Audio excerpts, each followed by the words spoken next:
तो दर्शक बंधु नमस्कार। आज आसला जेनटा कि बहुत बड़ खुशी खबर बा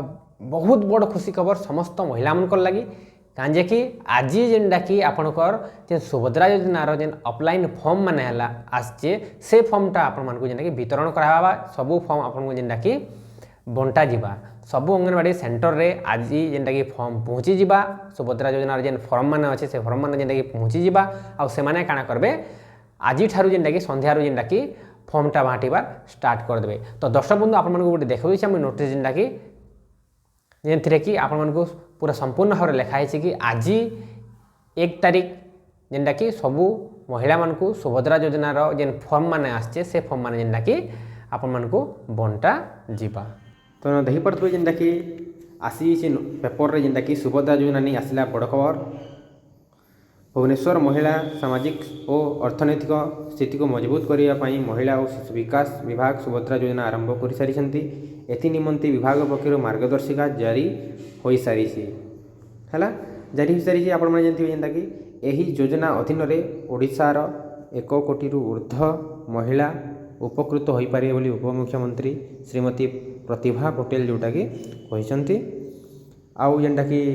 जेन एसओपी आगुरी जेनटा कि जारी हो सारी है तापरे महिला और शिशु विकास विभाग पक्षर समस्त जिला को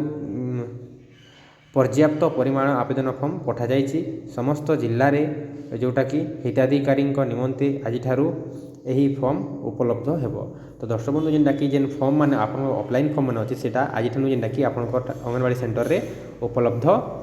हेबा है आउ जेनटा कि ई फॉर्म जरिया आपण माने जेनटा कि ममता आमरी सॉरी ममता नहीं आपनकर जेन सुभद्रा योजना अच्छे सुभद्रा योजना जेनटा कि आपण माने अप्लाई करें है ये समस्त प्रक्रिया देयमुक्त हेबो बोली विभाग पक्षर स्पष्ट करा जायछि। जिलार समस्त अंगनवाड़ी केन्द्र ब्लॉक कार्यालय पौरांचल अंचल और मो सेवा केन्द्र जेनटा कि ई सेवाटा आपण मानकु मिली पारबा। तो दर्शक बंधु साधारण सेवा केन्द्र यही आवेदन फॉर्म पर्याप्त परिमाण उपलब्ध होती जेनटा कि सीएससी सेंटर रे मध्य ई फॉर्मटा जेनटा कि उपलब्ध करा जायछि आपनकर लगी फ्री रे सेटा फिर आपनको हेई पारबा। तो इन आउट जिनिस जेनटा कि दिछि आवेदनकारी फॉर्म पूर्ण करी एहाको निकटस्थ मो सेवा केन्द्र रे किंबा साधारण सेवा केन्द्र रे दाखल करि पारिबे जेनटा कि अंगनवाड़ी नु जेन आपण माने फॉर्मटा नेबे ई फॉर्मटा कि आपण माने फिलअप करी जेनटा कि मो सेवा केन्द्र के नै करी आपण माने ऑनलाइन करबा लागि देबे। सुभद्रा योजना रे आवेदन करबा निमंते हिताधिकारी पाखरे निज नाम रे आधार कार्ड नंबर थिबा एकांत आवश्यक। यह सहित जेनटा कि आधार कार्ड सहित एक बैंक भी जेनटा कि लिंक थिबार कथा।